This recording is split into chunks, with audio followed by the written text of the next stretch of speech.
बोले वृंदावन बिहारी लाल की जय। कार्तिक महात्म की जय। श्री सूत जी महाराज कहते हैं कि ऋषिवरों, गंगा जी की केवल एक बूंद मात्र से बड़े से बड़े पापों का नाश हो जाता है और इस जीवात्मा को भगवान की शरण प्राप्त होती है। पहले समय पर भगीरथ के वंश में सुदास नाम के एक महाबली राजा हुआ।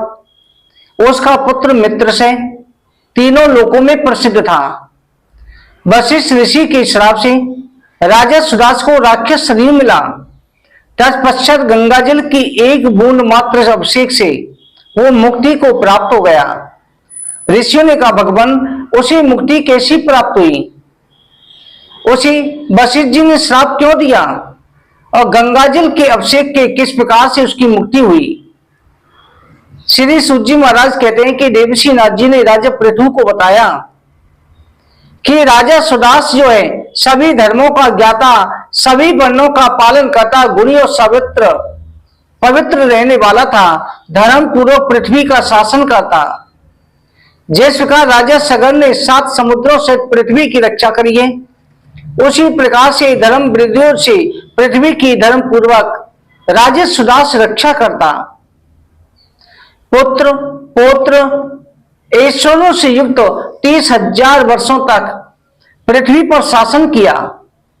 एक दिन राजा सुदास का पुत्र मित्र से अपने मंत्रियों सैनिकों को साथ लेकर शिकार के हेतु वन में गया।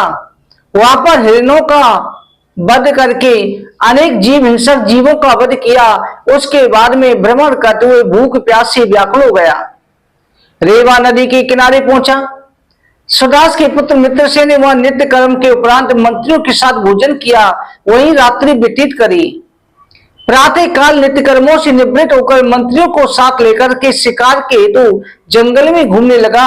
एक के बाद दूसरे जंगल में जाता। राजा ने धनुष जो है उस पर बाण चढ़ाया हुआ था। एक हिरण के पीछे दौड़ने लगा, सभी सैनिक पीछे रह गए। अकेला राजा घोड़े पर सवार हिरण का पीछा करते हुए एक ऐसे स्थान पर पहुंचा जहां 2 व्याघ्र गुफा में मैथुन कर रहे थे। राजा ने हिरण को छोड़कर व्याघ्रों के सामने पहुंचा और मंत्र पढ़ करके एक बाण व्याघ्री को मार डाला। उस बाण के लगते ही व्याघ्री ने राक्षसी का रूप धारण कर लिया। भयंकर घोष करते 30,000 योजन के बीच में होके गिरी। राक्षसी को गिरता देख करके व्याघ्र भी राक्षस रूप में प्रकट हुआ और कहने लगा, हे राजन, मैं अपनी पत्नी का बदला अवश्य लूंगा। ये कह के अंतर्ध्यान हो गया। राजा भी भयभीत होकर वहां से लौट पड़ा, अपनी सेना में जा मिला और उसने मंत्रियों को सारी घटना कह सुनाई। अपने नगर लौट आया। वहां आकर के समस्त अलंकारों से युक्त धर्म पूर्वक पृथ्वी का शासन करने लगा। परंतु उसके हृदय में सशंकित बना रहता था। पिछली बातें याद आती थी। समय बीत जाने पर उसने वशिष्ठ ऋषियों को साथ लेकर अश्वमेध यज्ञ किया। ब्रह्मादिक देवताओं को विधि पूर्वक हवन करा। यज्ञ समाप्त होने पर वशिष्ठ मुनि स्नान करने के लिए चले गए। इसी बीच राजा द्वारा बाधित वो राक्षस जो है जिसकी पत्नी का वध किया था, बदला लेने के लिए आ पहुंचा और आकर के गुरु वशिष्ठ जी का वेश बना करके राजा के पास गया। बोला, राजन, हम अभी स्नान करके आ रहे हैं, हमारे लिए तुम भोजन तैयार करो और भोजन में मनुष्यों का मांस बनाना। फिर उसी समय राक्षस फिर रसोई का रूप बना करके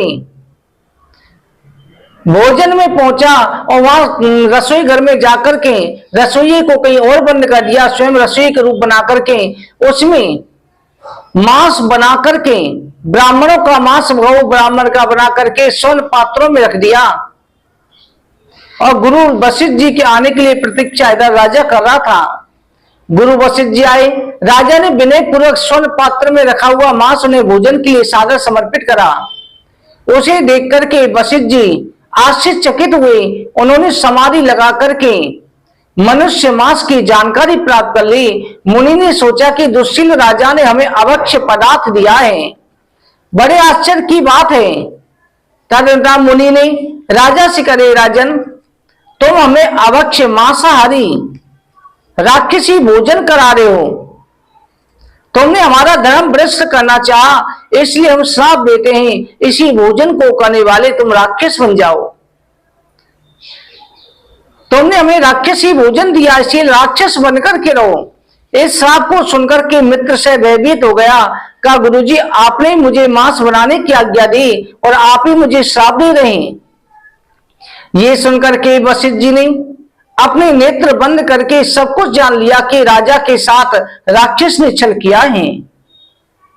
उसी समय इधर राजा ने भी अपने हाथ में जल लेकर के वशिष्ठ मुनि को श्राप देना चाहा, परंतु उसकी पत्नी मदयंती ने कहा कि महाराज आप क्षत्रिय पुत्र हैं, आप क्रोध त्याग दें, आपने अपने कर्म का फल प्राप्त किया है। जो व्यक्ति अपने गुरु का तिरस्कार करता है वो निर्जन वन क्षेत्र में ब्रह्म राक्षस होता है। जितेंद्रिय क्रोध को जीतने वाला, गुरु की सेवा करने वाला व्यक्ति ब्रह्मलोक को प्राप्त होता है। अपने पत्नी के वचनों को सुनकर राजा ने क्रोध त्याग दिया। सोचने लगा कि अपने हाथ के जल को कहां छोड़ूं, एक जल को जहां छोड़ूंगा वहां पर भूमि समस्त जीव नष्ट हो जाएंगे। ये सोचकर कि अपने पैरों पर अपने संकल्प का जल डाला, जिससे उसके पैर तुरंत ही जल गए, काले पड़ गए। लोग उसे कलमास्पाद के नाम से पुकारने लगे। कलमास्पाद ने भयभीत गुरु के चरणों की स्तुति करी, हाथ जोड़कर के विनम्र स्वर से कहा, भगवान मैंने कोई अपराध नहीं किया, यह आपकी आज्ञा थी, मुझसे कोई अपराध हुआ उसे क्षमा करें। वशिष्ठ जी ने कहा कि राजन अपराध मेरा भी है, मैंने ध्यान लगा के देखा नहीं, तुम्हारे साथ राक्षस ने छल किया है, उसी ने मेरा रूप धारण करके आज्ञा दी, उसी ने रसोई का रूप धारण किया जिसकी पत्नी को तुमने शिकार में मारा था। हे राजन ये सब प्रकृति का नियम होता है। राजा ने अज्ञान के वशीभूत होकर अनुचित कर्म किया। इतना धर्मात्मा तपस्वी राजा, और देखो ना किए हुए अपराध के कारण राक्षस योनि को चला गया। वशिष्ठ जी ने कहा, राजन मेरा श्राप अब सदा के लिए नहीं, अब इसे मैं 12 वर्ष के लिए सीमित कर देता हूं, तुम 12 वर्ष तक राक्षस रहोगे और गंगा जल की बूंद के स्पर्श से तुम राक्षस शरीर त्याग करके पुण्य रूप में आ जाओगे, पृथ्वी पर राज्य करोगे। गंगा जल के सेवन से तुम्हारे सब पाप नष्ट हो जाएंगे, तुम हरि की सेवा परायण होकर परम शांति को प्राप्त होंगे। ये कहकर के वशिष्ठ जी अपने आश्रम को चले गए। दुखी राजा ने भी राक्षस रूप धारण कर लिया। भूख प्यास से व्याकुल होकर नित्य अंधेरी रात के समान कृष्ण वर्ण होकर निर्जन वन में घूमने लगा। वहां रहकर के मृग मनुष्य पशु पक्षी बानरों को खाने लगा। ब्राह्मणों की हड्डियों और प्राणियों के लाल पीले शरीरों के रक्त मांस केश से वहां की भूमि भयंकर दिखने लगी। 6 महीने में 400 कोस 12 से किलोमीटर की भूमि को खाली कर दिया। दूसरे वनों में पहुंचा, वहां भी फिर भी मुनि सिद्ध जनों के स्थानों पर जाकर के ऋषि मुनियों को खाने लगा, मनुष्यों की हत्या करने लगा, नित्य मांसाहारी भोजन करने लगा। एक समय पर लोगों को भय देने वाला ये राक्षस नर्मदा नदी किनारे भ्रमण कर रहा था। वहां पर अस्ति नाम के मुनि अपनी पत्नी के साथ रमण कर रहे थे। उस समय पर इसने जाकर के उन मुनि को पकड़ लिया। तब ब्राह्मणी ने, ये अस्ति कोई और नहीं वशिष्ठ जी के पुत्र थे, ब्राह्मणी ने अपने पति को राक्षस के चंगुल में फंसा देखा। भयभीत होकर के हाथ जोड़कर के कहा कि हे राजन आप क्षत्रिय पुत्र हैं, आप राजा हैं, धर्मात्मा हैं, आप राक्षस रूप में भूल चुके हैं। मुझ भयभीत की रक्षा कीजिए, मुझे मेरा पति दान दीजिए, मेरा मनोरथ पूर्ण कीजिए। आप सूर्य वंश में उत्पन्न मित्र से नाम के राजा हैं, राक्षस नहीं हैं। इस निर्जन वन में मेरी रक्षा करो। पतिहीन स्त्री जीवित रहते हुए मृतक के समान है। बाल वेदव्य का दुख तो बहुत होता है। माता पिता को जानते नहीं, पति मेरे बंधु और परम जीवन है। आप सभी धर्मों को जानने वाले स्त्रियों के मनोवृत्तियों के ज्ञाता हैं। मेरा पुत्र छोटा है, इस बंधुहीन को बचाइए। मैं इस निर्जन वन में अपने स्वामी के साथ रहकर के जीवित रहूंगी, आपकी पुत्री के समान हूं, पति दान देकर के मेरी रक्षा कीजिए। हे महाप्राग, प्राण दान से बढ़कर के संसार में कोई दान नहीं है। मुझे प्राण दान दीजिए। ये कहकर के राक्षस के पैरों में ब्राह्मणी गिर गई। पति दान देकर रक्षा करें। ब्राह्मणी के द्वारा प्रार्थना करने पर भी राक्षस ने ब्राह्मण को खा लिया। जैसे व्याघ्रनी के बच्चे को जबरदस्ती खा जाता है, उसी समय पतिव्रता पत्नी ने विलाप करते हुए शापग्रस्त राजा को श्राप दिया। ब्राह्मणी क्रोध में बढ़कर के बोली, जिस समय तुमने मैथुन पर्वत मेरे पति का बलपूर्वक विनाश किया है, उसी प्रकार तुम जब मैथुन करोगे उसी समय तुम्हारा नाश हो जाएगा, तुम्हारी मृत्यु हो जाएगी। इस श्राप के देने के बाद ब्राह्मणी पुनः क्रोध होकर के दूसरा श्राप दिया, तुमने मेरे पति को मारा है, अब तुम सदा सदा के लिए राक्षस बनकर के रहो।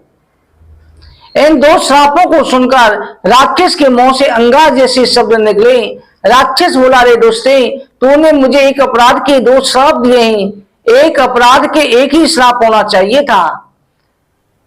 तूने मुझे दो श्राप दे दिए, मैं भी श्राप देता हूं, तुम भी पुत्र सहित पिशाच योनि को प्राप्त हो जाओ। इसका श्राप देने पर ब्राह्मण भी पिशाचनी बन गई, उसका पुत्र भी ब्राह्मणी का पिशाच बन गया। और इधर ये राक्षस अब तीनों उस वन में घूमने लगे। तीनों के कारण पूरा वन भयभीत रहने लगा। तीनों भयंकर ध्वनि करते हुए वन में भ्रमण कर रहे हैं। न जाने किस जन्म के प्रारब्ध से कौन सा कर्म ऐसे आ जाता है जो प्राणी के इतने धर्मात्मा को भी राक्षस योनि में पहुंचा देता है। बनना था देवता, बन गए राक्षस। एक समय नर्मदा नदी किनारे राक्षसों के द्वारा सेवट वट वृक्ष के नीचे जा पहुंचे, क्योंकि जंगल में आप ध्यान रखना, पीपल बरगद ऐसे जो वृक्ष होते हैं उन पर भूत प्रेत पिशाचों का वास होता है। वट वृक्ष के पास पहुंचे जहां पर पहले से भी बहुत ज्यादा राक्षस रहते थे। उस वृक्ष के ऊपर गुरु के शाप के कारण राक्षस योनि ब्रह्म पिशाच एक रहता था। एक ऐसा ब्राह्मण था जो धर्मात्मा होते हुए भी ब्रह्म पिशाच बन गया था। वो भी उसी वट वृक्ष पर रहता था। वृक्ष के नीचे उस राक्षस पिशाचनी को आया देख करके वो ब्रह्म पिशाच कहने लगा, मेरे जैसा रूप धारण करने वाले तुम कौन हो, यहाँ किस लिए आए हो और किस पाप के कारण तुम्हें ऐसा शरीर मिला है, मुझे बताओ। तब राजा सुदास ने ब्रह्म राक्षस को अपनी और ब्राह्मणी की सारी कथा कह सुनाई कि मुझे गुरु का श्राप मिला है और मेरा श्राप इन ब्राह्मणी और उसके पुत्र को लगा है और इनके श्राप मुझे लगे हैं। सारा वृतांत कह सुनाया और जाकर के उस प्रसाद के पास बैठ गए। बोले वृंदावन बिहारी लाल की जय। भक्तों, आज के दिन कलिंदा नहीं खाना है, तरबूजा। कार्तिक मातम की जय। जय जय श्री राधे, जय जय श्री राधे, जय जय श्री राधे श्याम।